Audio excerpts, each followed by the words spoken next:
नमस्ते एमपी, मैं हूं आपके साथ गुंजन दीक्षित। बुलेटिन की शुरुआत करेंगे। मध्य प्रदेश में ओबीसी आरक्षण को लेकर सियासी शोरगुल जारी है।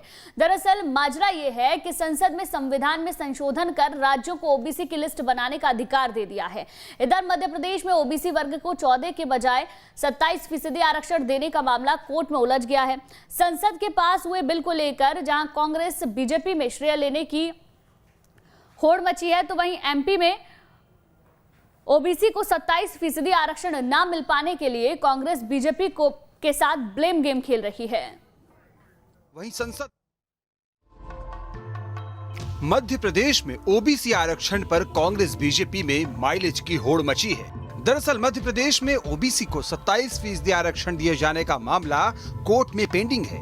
1 सितंबर को इस मामले में सुनवाई भी होनी है।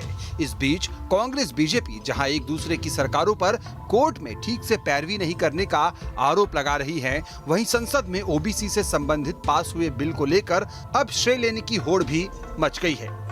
हर दल खुद को ओबीसी का सबसे बड़ा हितैषी दिखाने की रेस में लगा हुआ है। गुरुवार को सीएम शिवराज ने बाकायदा इसे लेकर अहम बैठक बुलाई। बैठक में ओबीसी मामले में कोर्ट में और मजबूती के साथ दलील रखने की रणनीति बनी। इसके लिए शिवराज सरकार ने 2 नामी कानूनविद के नाम भी तय कर लिए हैं। अब एमपी सरकार की ओर से वरिष्ठ अधिवक्ता और पूर्व मंत्री रविशंकर प्रसाद और solicitor general Tushar Mehta OBC मामले में सरकार का पक्ष रखेंगे। इधर अब कांग्रेस बीजेपी के बीच आरोप प्रत्यारोप भी शुरू हो गया है। पूरी ताकत के साथ पक्ष रखेंगे।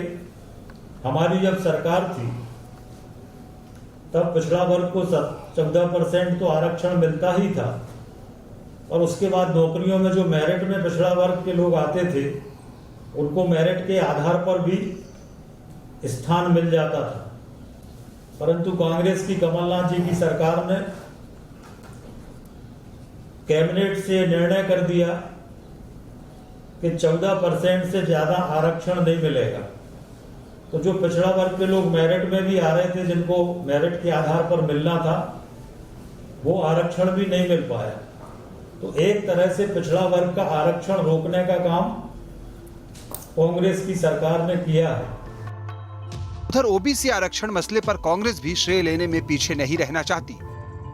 27% ओबीसी को आरक्षण और 10% ईडब्ल्यूएस के सामान्य वर्ग के लोगों को आरक्षण देने का जो कमलनाथ जी का फैसला था, उस पर भारतीय जनता पार्टी आज बैठकें करके केवल ढोंग कर रही है, पाखंड कर रही है।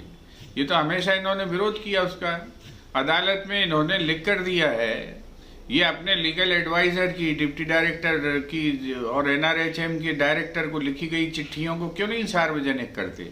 हम लोग भी सार्वजनिक करेंगे। ये बताएं कि इन्होंने लिख कर दिया है कि आप 14% आरक्षण दे दें और 13% को जो है डिटेन कर लें।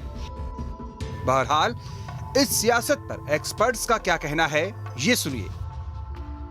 मध्य प्रदेश में कांग्रेस ने जो मुद्दा खड़ा किया कि कमलनाथ सरकार ने 14 से बढ़ाकर 27% रिजर्वेशन किया था, वो भी एक राजनीतिक पहल थी।